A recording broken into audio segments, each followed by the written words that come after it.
Bonjour à tous. Donc aujourd'hui, on est présent pour la conférence sur Partir sur les traces de ses ancêtres et l'ADN au service du tourisme. Alors déjà, la première chose, qui n'a jamais songé à partir sur les traces de ses ancêtres parmi vous? Qui a déjà eu envie d'aller plus loin en explorant ses origines génétiques? L'ADN au service du voyage, et si vous aviez des origines insoupçonnées, auriez-vous envie de voyager à la rencontre de ces origines? Donc la première question qui met directement dans l'ambiance. Comment on fait du tourisme géologique avec l'ADN? Ben, tout d'abord, on prépare un circuit de tourisme ancestral en s'intéressant à l'histoire du village, des villages où ont vécu nos ancêtres.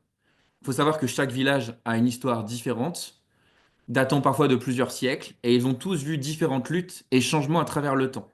Donc il y a quelque chose de très très important, c'est qu'il faut se mettre à leur place, à leur époque, et ne pas penser comme nous pensons à notre époque. Sinon, on passe à côté de l'essentiel par rapport à leur vie quotidienne.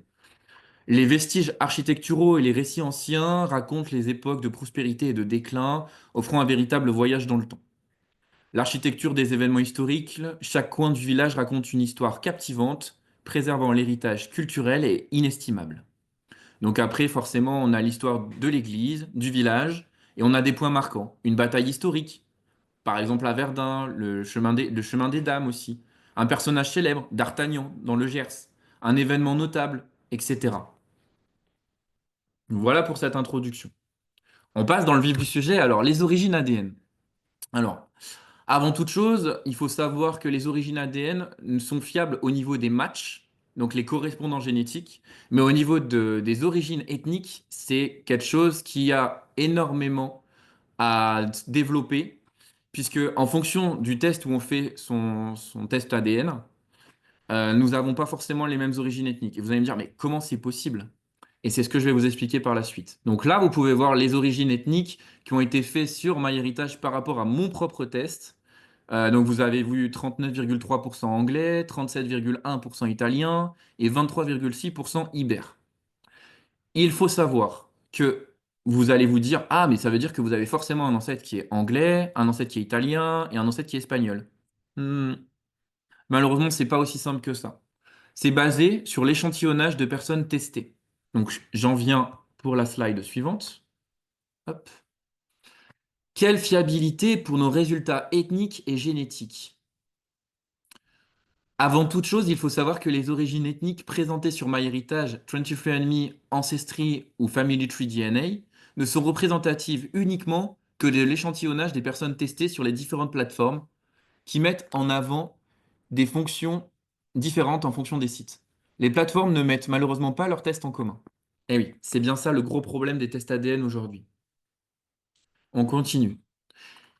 Et là, on va passer à la législation complexe qui fait un peu mal en France. Les tests génétiques sont interdits en France, sauf dans des cas spécifiques tels que les enquêtes judiciaires ou les soins médicaux. En vertu de l'article 1610 donc, du Code civil,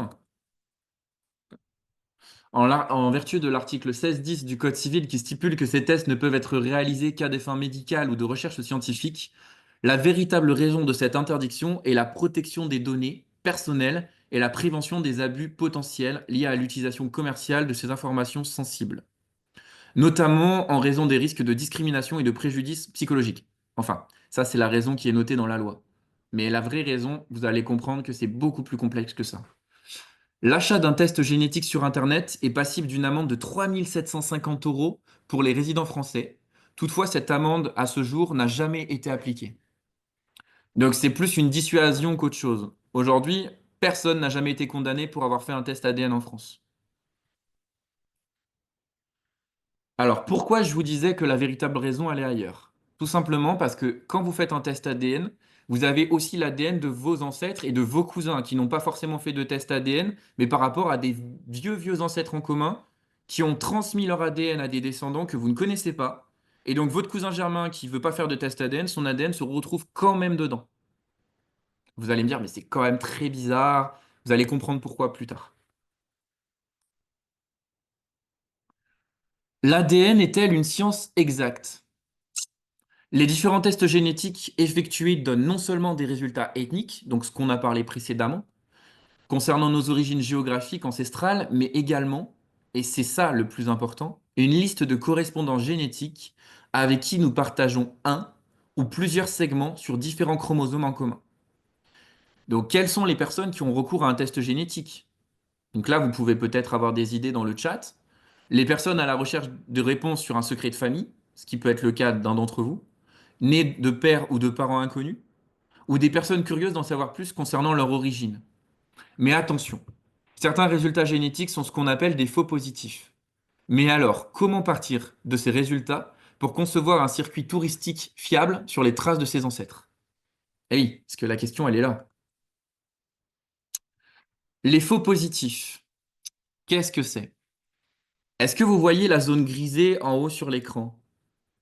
Alors, la zone grisée tout en haut à droite, c'est ce qu'on appelle une zone d'empilement, ou une zone de pile-up en anglais. Donc, quand c'est une zone comme ça représente un segment d'ADN partagé depuis le Moyen Âge avec un ancêtre. C'est-à-dire que c'est une zone qui n'est pas exploitable génétiquement parlant pour trouver des ancêtres de pères inconnus. Donc, tous les matchs qui sont dessous cette zone-là ne sont pas exploitables. Donc là, on peut voir qu'effectivement, il y en a un, 2, 3, 4. Il y en a 4. Donc c'est ce qu'on a, c'est notre hantise en tant que généalogiste enquêteur génétique quand on a des zones d'empilement. Et malheureusement, il y en a partout. C'est ça le problème. Et MyHeritage ne les supprime pas de ces tests. C'est aussi un problème. D'où le fait de les mettre sur DNA Painter, mais on y reviendra un peu plus tard. Commencer par concevoir son circuit touristique. L'élément le plus fiable et aussi paradoxalement le moins fiable, ce sont les actes d'état civil. Le livret de famille, de facto, tous les actes écrits concernant nos ancêtres sont authentiques. Pour autant, l'ADN peut révéler parfois qu'un ancêtre sur une branche est un ancêtre de papier et non pas l'ancêtre biologique. Mais alors, comment être certain de bien débuter la préparation de son circuit ancestral? Eh oui, du coup, si on a des actes mais qu'en fait ils ne sont pas fiables, comment être sûr? Et c'est là où l'ADN intervient. Donc là, je vous ai mis une petite citation de Chateaubriand. Les vivants ne peuvent rien apprendre aux morts, les morts au contraire instruisent les vivants. Et dans les cas des enquêtes génétiques, les morts nous instruisent sur bien des secrets de famille. Vous allez comprendre pourquoi.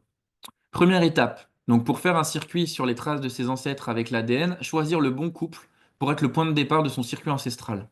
Vos parents, vos grands-parents, vos arrière-grands-parents. Et là, vous allez vous dire, faut-il choisir le côté paternel ou le côté maternel? C'est vous qui décidez. Alors, l'arbre généalogique, le choix de la personne source. Donc, dans le cas de cette étude-là, je vous montre au niveau de mon arrière-arrière-grand-mère qui a été abandonnée à Lyon et dont je ne connais que la mère, puisque la mère l'a reconnue, mais son père, je ne l'ai pas. Donc, justement, je me base sur l'ADN pour aller sur les traces de ce père inconnu. Donc, on voit que Marie Pruneau est née le 17 février 1883. J'avance un peu. Effectuez des recherches historiques sur le village de vos ancêtres ou sur la région de vos ancêtres si la commune ne recèle d'aucune anecdote. Comment on s'y prend? On fait des recherches sur Gallica, sur Retro News, on contacte la mairie du lieu d'origine de ses ancêtres et on effectue des recherches aux archives en série T. Alors la série T, pour ceux qui ne connaissent pas, c'est la série de l'enseignement.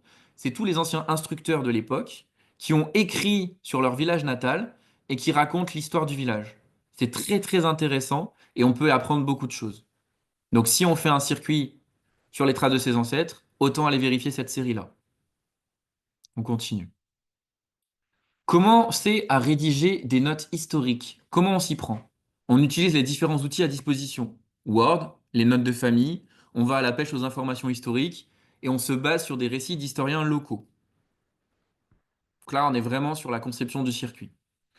On reprend sa généalogie et son arbre généalogique à partir de la branche étudiée. On se base sur les résultats génétiques sur cette branche. Exemple concret, je veux partir sur les traces de mon aïeul abandonné. Donc on va partir sur les traces de Marie Pruneau.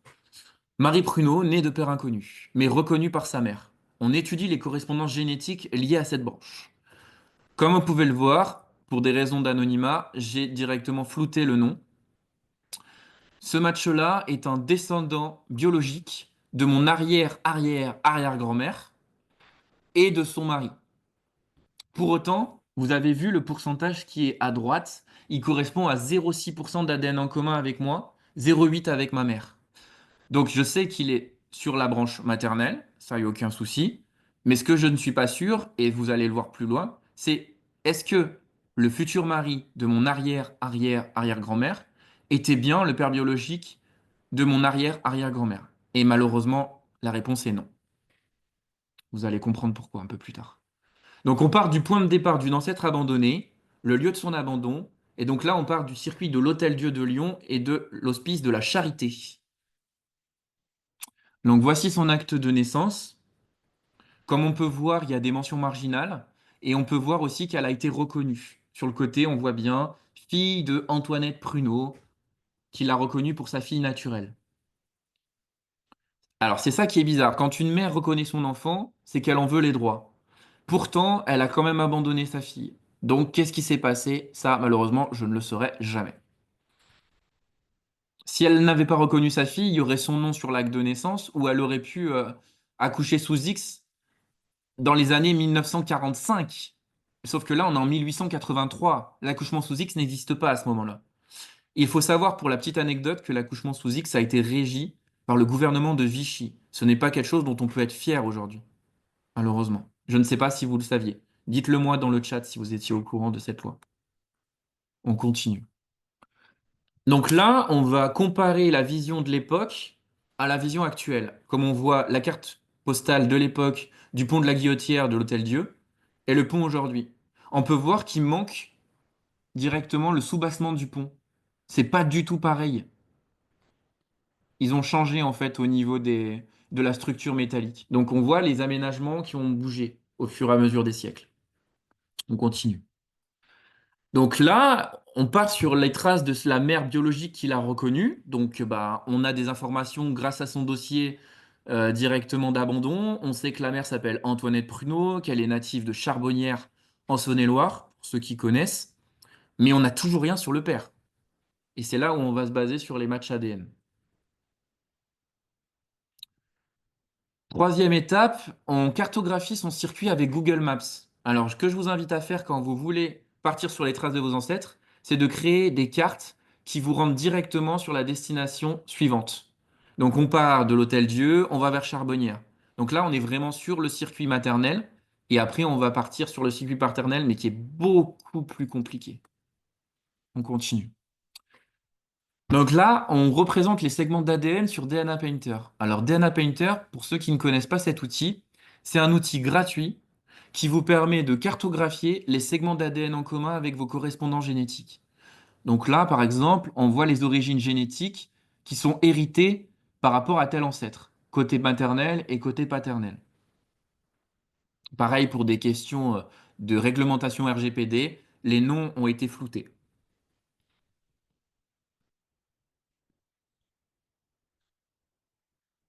Voilà comment se présente directement le menu où on a le match en commun. Donc là, le match qui est descend de mon arrière-arrière-arrière-grand-mère et les correspondances qu'on a en commun. Donc on a par exemple une correspondance en commun à 0,5 qui pour moi est à 0,2%. Et ce qu'il faut bien prendre en considération au niveau génétique, c'est que tous les matchs doivent être à plus de 10 centimorgans pour être fiables. S'ils sont à moins de 10 centimorgans, ce n'est pas la peine de les prendre. Mais, deuxième critère important, il faut aussi qu'il soit à plus de 0,5%. On voit très bien que là, ce match-là, avec moi, il a 0,2. Donc clairement, il va rien m'apporter du tout. L'autre match d'en dessous, 0,2 non plus. Et le dernier de la page, il est à 0,1, encore pire. Donc là, on se dit, dommage, j'ai des matchs, malheureusement, ils ne sont pas exploitables. Dernière chose, son match à lui, il a 0,5. Si la personne en question a un arbre consistant, ça peut nous permettre de trouver des ancêtres communs par des triangulations. Plusieurs personnes qui ont le même segment partagé en commun, et donc on va trouver en étudiant ce segment les noms communs dans l'arbre. J'espère que je suis assez clair par rapport à ça. On continue. Donc là, on est sur un autre match, et comme je vous ai dit, je suis absolument convaincu que le futur mari de Antoinette Pruneau n'était pas le père de mon arrière-arrière-grand-mère. J'ai un match sur la lignée de ma mère qui n'est pas identifié et je pense que c'est le match du père biologique. Il match avec moi à 0,7%. Le lien commun est arrière-arrière-grands-parents. Donc ça pourrait correspondre ou arrière-arrière-arrière-grands-parents. Ce qui correspondrait au niveau où je cherche l'ancêtre manquant. On voit très bien que le segment le plus long, il est de 31,8 centimorgans. Donc il est très gros. Et les segments totaux font 46,4 centimorgans. Alors, je vous parle de centimorgans depuis tout à l'heure, et c'est pas centimètres. Effectivement, c'est l'unité de mesure de l'ADN, pour information. On continue. Donc là, on continue d'enquêter sur la mère célibataire, et on la découvre mariée à Levallois-Perret. Alors, vous vous rendez compte de la distance? Elle est née à Charbonnières en Saône-et-Loire, et elle s'est mariée à Levallois-Perret, à côté de Paris. Donc là, bah, j'ai son acte de mariage, j'ai le nom de son époux, voilà. Elle ne parle absolument pas de sa fille. Et là, je passe sur un autre onglet, je passe sur un site qui s'appelle Ancestry. Ancestry est le site le plus fiable aujourd'hui pour les origines génétiques ethniques. Par contre, au niveau des correspondants génétiques, il y a beaucoup moins de Français. Il est beaucoup plus ciblé anglo-saxon, États-Unis, Canada, Ancestry. Mais les origines ethniques sont beaucoup plus fiables que sur MyHeritage. Retenez bien ça, c'est très important. Donc là, on voit par exemple ma mère a 44% d'ADN ibère, 33% française, 12% anglaise et nord-ouest de l'Europe, 6% germanique de l'Europe, 3% écossaise et 2% irlandaise. Pareil, vous allez me dire, mais ça ne veut pas forcément dire qu'elle a un ancêtre de ce pays-là. Effectivement. Alors là, je vais vous présenter. Hop, je continue. Tac. Alors, il faut savoir que le tourisme généalogique est à la mode depuis les États-Unis, le Canada, l'Espagne et l'Italie, qui commence petit à petit à se démocratiser en France, que les tests ADN offrent une opportunité unique de découvrir des origines géographiques et d'établir des liens avec des membres éloignés de la famille. Ils permettent aux individus de voyager vers les terres de leurs ancêtres, souvent dans le but de mieux comprendre leur histoire familiale. Cette forme de tourisme, parfois appelée tourisme des racines ou tourisme mémoriel, permet aux voyageurs de rendre hommage à leurs ancêtres tout en s'immergeant dans le patrimoine culturel local.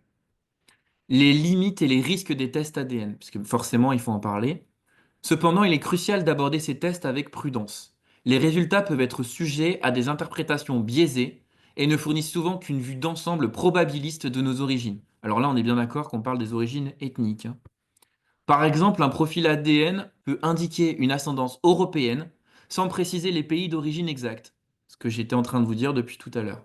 Ce qui peut conduire à des attentes irréalistes chez les utilisateurs. C'est bien pour ça que psychologiquement, il faut être armé à toute réponse et toute éventualité dans les résultats de son test génétique. De plus, les mises à jour fréquentes des bases de données peuvent modifier les résultats, ce qui complique encore l'interprétation qu'on peut donner à ces résultats. Donc, la chose aussi à voir avec DNA Painter, c'est de regarder les faux positifs, ce dont j'ai parlé un peu précédemment. Pour construire un circuit ancestral solide et éviter de se fourvoyer dans cette quête identitaire, il est essentiel de vérifier la fiabilité des tests ADN. Donc, regardez si le segment fait plus de 10 centimorgans, si le match en question fait plus de 0,5%, et de choisir des entreprises réputées et comprendre leur méthodologie. Il faut savoir aussi que d'une plateforme génétique à une autre, les résultats ADN sont différents. Pourquoi? Chaque site génétique a un algorithme différent. Ils analysent des points différents en fait. C'est pour ça que vous pouvez avoir des résultats sur un site, d'autres résultats sur un autre site. Alors que la personne a fait son test sur les deux sites, hein. Et vous ne matcherez pas sur un site et vous matcherez avec elle sur un autre. C'est malheureusement le choix actuel de ne pas vouloir se concentrer sur les mêmes points pour tous les laboratoires, sachant qu'Ancestry est le site qui analyse le plus de points au monde. Je crois que c'est des millions de points différents. alors que MyHeritage, ils sont sur entre 100 000 et 300 000 points. Vous voyez, quand même, le quota, il est quand même déséquilibré. Pour compléter les tests ADN, on peut faire des recherches documentaires. On utilise des archives historiques et on consulte des experts en généalogie ou en généalogie génétique pour corroborer les résultats. Il faut être conscient des biais culturels, reconnaître que l'interprétation des résultats peut être influencée par des stéréotypes ou des attentes personnelles.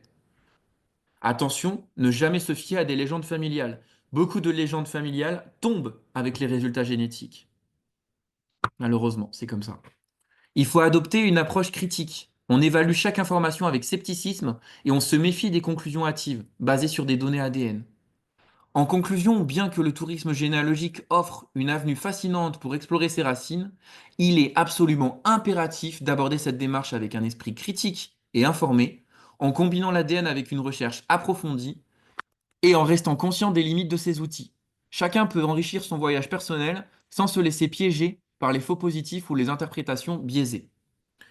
Donc là, ce que je vais faire, je vais vous partager le futur guide qu'on est en train de faire avec Sandrine. Donc je ne sais pas si vous voyez toujours à l'écran. Hop. Donc on a un sommaire, prise en main des outils, comprendre vos matchs ADN, création d'un compte sur DNA Painter, export des segments d'ADN partagés sur DNA Painter, utilisation de l'outil Watto, export des données brutes, raw data. Donc le raw data, c'est en fait le nom qu'on donne au fichier génétique quand on le télécharge, pour information. Utilisation de GEDmatch pour comparaison supplémentaire, analyser et interpréter les résultats, ressources complémentaires, suivi et mise à jour des données, pour aller plus loin, conclusion et mémo. Alors voilà comment se présente un arbre génétique. Donc vous êtes à gauche, au-dessus vous avez votre parent, et en fait à chaque fois vous avez la dénomination courante en français. Sachant que la dénomination sur les sites est souvent au format américanisé et que je préfère vous mettre la détermination en français pour que vous puissiez plus vous repérer. Sinon, c'est un peu compliqué pour vous. Alors, il faut savoir que d'un parent, on hérite 50% environ. En fait, on hérite vraiment de 50%, mais les tests ADN ne, comment dire, n'analysent pas 50% exactement du segment et du génome qu'on a dans notre test génétique. Ils analysent 49,3, 49,6. Donc voilà, on a 50% du père et de la mère, mais les résultats vont être en dessous. 49,3, 49,6, 49,1. C'est pas très grave, vous inquiétez pas. C'est bien vos parents, il n'y a pas de souci. Pour les grands-parents, alors là, il y a quelque chose de très très important à savoir. On hérite normalement de 25, puisque c'est divisé par deux comme on remonte d'une génération. Eh ben non, malheureusement, c'est pas aussi simple que ça. On hérite plus d'un grand-parent que d'un autre. Dans mon cas, j'ai hérité de 17,9% de ma grand-mère paternelle, donc j'ai hérité de 33,1% du côté de mon grand-père paternel. Donc j'ai hérité du minimum côté de ma grand-mère paternelle et du maximum côté de mon grand-père paternel. D'où le fait des ressemblances physiques, voilà, ça, c'est quelque chose à savoir. Arrière-grands-parents, bah, c'est la même chose, entre 7 et 14%. Cousins issus de germain, alors là, c'est quelque chose de très très intéressant. On hérite normalement de 3,125% avec un cousin issu de germain, mais comme je vous ai dit, on hérite parfois moins d'une branche d'un grand-parent. Si on a hérité moins d'une branche d'un grand-parent, il se peut qu'avec certains cousins issus de germain liés à ce grand-parent ou à cet arrière-grand-parent, nous n'avons pas de match en commun. Donc ça veut dire que nous ne matchons pas en commun, il n'apparaît pas dans les résultats génétiques, et c'est pas pour autant que c'est pas votre cousin issu de germain. C'est simplement que le segment d'ADN s'est tellement dilué qu'aujourd'hui, il n'est pas traçable en fait. On n'a pas de preuve génétique qu'il y a un lien entre lui et nous. Ça m'est arrivé pour une recherche avec une cousine issue de germain, par exemple. La prise en main des outils. On rassemble ces résultats ADN, on collecte les fichiers de résultats de chaque plateforme, on fait le mémo, du coup, voilà, tout ça. On utilise DNA Painter, donc l'outil dont je vous ai parlé, qui est très très important pour placer ces chromosomes d'ADN en commun et qui est gratuit. Je précise encore une nouvelle fois que c'est gratuit. On peut utiliser Watto. Watto, c'est un outil de DNA Painter qui permet, avec son jetcom, le fichier informatique de son arbre, de l'importer sur la base de DNA Painter et ensuite de mettre la segmentation exacte qu'on a en commun. C'est-à-dire si on a 30 centimorgans avec un match, si on a 130 centimorgans avec un match. Et en fait, lui, avec l'algorithme informatique, il va établir des hypothèses de parenté par rapport à l'éloignement. Donc, je vous montre un peu ce que ça peut donner. Hop.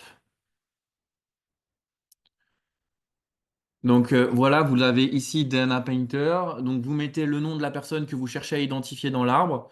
Et après, ça va vous créer un arbre. Ensuite, on peut utiliser GEDmatch, pareil, qui est un outil gratuit qui vous permet d'importer votre fichier génétique et de voir d'autres personnes qui pourraient matcher et qui ne sont pas sur les différentes plateformes où vous avez fait votre test ADN. Bien sûr, il faut faire le suivi et la mise à jour de ces données régulières, contacter les personnes ne répondent pas forcément. Il faut aussi vous mettre dans l'esprit que vous aurez malheureusement des gens qui ne vous répondront jamais. C'est malheureusement le cas. Et moi, ce que je vous conseille de faire, c'est de faire votre arbre papier et votre arbre génétique en exploitant l'arbre de vos correspondants génétiques. Au bout d'un moment, vous allez retrouver des branches communes et ces branches communes vont vous apporter des informations sur la branche inconnue que vous cherchez à placer dans votre arbre. Si vous n'arrivez pas à placer cette branche, c'est qu'il y a des coquilles soit du côté de vos correspondants génétiques, soit de votre côté. Et c'est ça le plus compliqué à identifier. Et les coquilles, malheureusement, il y en a beaucoup.